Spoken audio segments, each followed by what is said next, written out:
Hello good morning students. हम पढ़ रहे हैं कंपनी के शुरुआत का एक प्रोसेस जिसमें प्रमोशन पढ़ा था हमने, उसका रजिस्ट्रेशन या इनकॉर्पोरेशन स्टेज पढ़ी। अब उसके बाद आता है कमेंसमेंट ऑफ बिजनेस, कि बिजनेस को स्टार्ट करना। एक लास्ट स्टेज है कंपनी की कि बिजनेस को तो बताया था कि एक प्राइवेट कंपनी यानी कि जिसमें शेयर कैपिटल्स नहीं होती, जिसको पब्लिक से पैसा नहीं लेना होता, वो रजिस्ट्रेशन के तुरंत बाद या इनकॉर्पोरेशन के तुरंत बाद ही अपना जो है बिजनेस स्टार्ट कर सकती है, immediately after the incorporation. But public company के केस में ऐसा नहीं है। पब्लिक कंपनी कौन सी होती है? पब्लिक कंपनी वो होती है जिसको मार्केट से पैसा उठाना है, यानी कि लोगों को शेयर इशू करके, जैसे हम ऑनलाइन ट्रेडिंग वगैरह करते हैं शेयर्स में, डिवेंचर्स में, वो पब्लिक कंपनियाँ होती हैं। तो वो कंपनियां जो है वो तुरंत इनकॉर्पोरेशन के बाद अपना बिजनेस स्टार्ट नहीं कर सकती, क्योंकि उनको पब्लिक से पैसा लेना है। तो उसमें एक स्टेज और आती है, एक तो कैपिटल सब्सक्रिप्शन की, और दूसरा ये कि कमेंसमेंट ऑफ बिजनेस। उनको एक लेटर और मिलेगा रजिस्ट्रार ऑफिस से, certificate of commencement of business. ये देखिए दे रखा कि business until it obtain certificate of commencement of business, तब तक a public company has to comply with the provision of section 11 of company act 2013 to obtain a certificate of commencement of business। यानी कि उसको section 11 according to company act 2013 एक और letter जो है वो रजिस्ट्रार से लेना होता है, कमेंसमेंट ऑफ बिजनेस, बिजनेस शुरू करने का, व्यापार शुरू करने का प्रमाण पत्र। तो इसमें क्या क्या है देखें एक बार। दो केस दे रखे हैं कि in case of company issuing the prospects. Prospects क्या होता है? जैसे स्कूल का प्रोस्पेक्ट्स होता है, तो उसमें स्कूल के बारे में सारी जानकारी होती है, इन्फॉर्मेशंस होती हैं। तो उसी तरह कंपनी के प्रोस्पेक्ट में कंपनी की इन्फॉर्मेशन होती है कि कंपनी क्या बिजनेस करती है, क्या कर रही है, किस तरह के क्या ऑब्जेक्टिव्स हैं, थोड़ा मोटा डिटेल्स उसमें होती है, कहाँ पे लोकेशंस है, क्या कैपिटल है उसकी। तो जब कंपनी प्रोस्पेक्ट कब इशू करेगी? जब उसको पब्लिक को बुलाना होगा।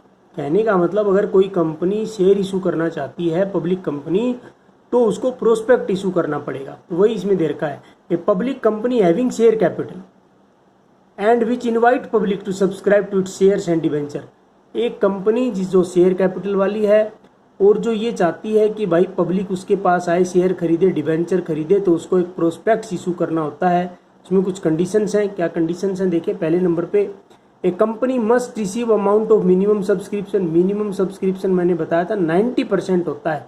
अगर 10 लाख रुपए के शेयर इशू करना चाहती है तो 9 लाख रुपए के शेयर के लिए एप्लीकेशन कंपनी के पास आ जानी चाहिए 120 दिन के अंदर अंदर।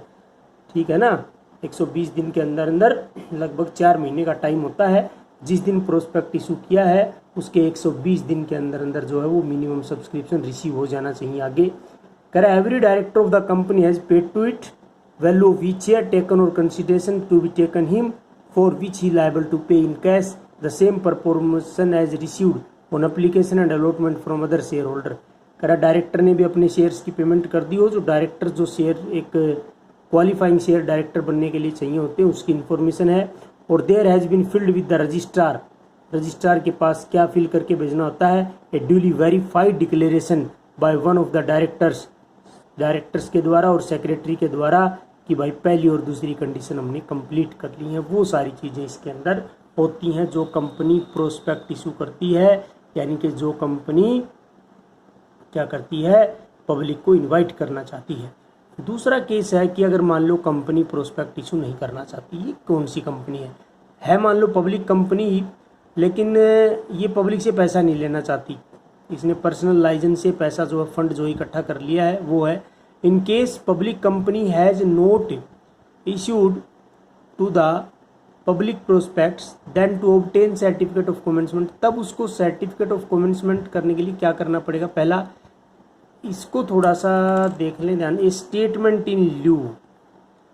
ये आ सकता है क्वेश्चन कि जो पब्लिक कंपनी प्रोस्पेक्ट इशू नहीं करना चाहती उसके स्थान पे कौन सा डॉक्यूमेंट रजिस्ट्रार ऑफिस में जाता है? तो ये स्टेटमेंट इन ल्यू जो है वो रजिस्ट्रार ऑफिस में प्रेजेंट करना पड़ेगा। उसके बाद नीचे वाली सेम कंडीशन दोनों है कि every director of the company has paid for it, इस तरह की जो भी चीज़ें हैं। और लास्ट में डिक्लेरेशन के ऊपर की दोनों शर्तें जो हमने पूरी कर ली हैं। ये सारी चीज़ें करने के बाद रजिस्ट्रार जो है वो एक सर्टिफिकेट इशू कर देगा कमेंसमेंट ऑफ बिजनेस का। Such certificate is conclusive evidence that the company is entitled to commence the business।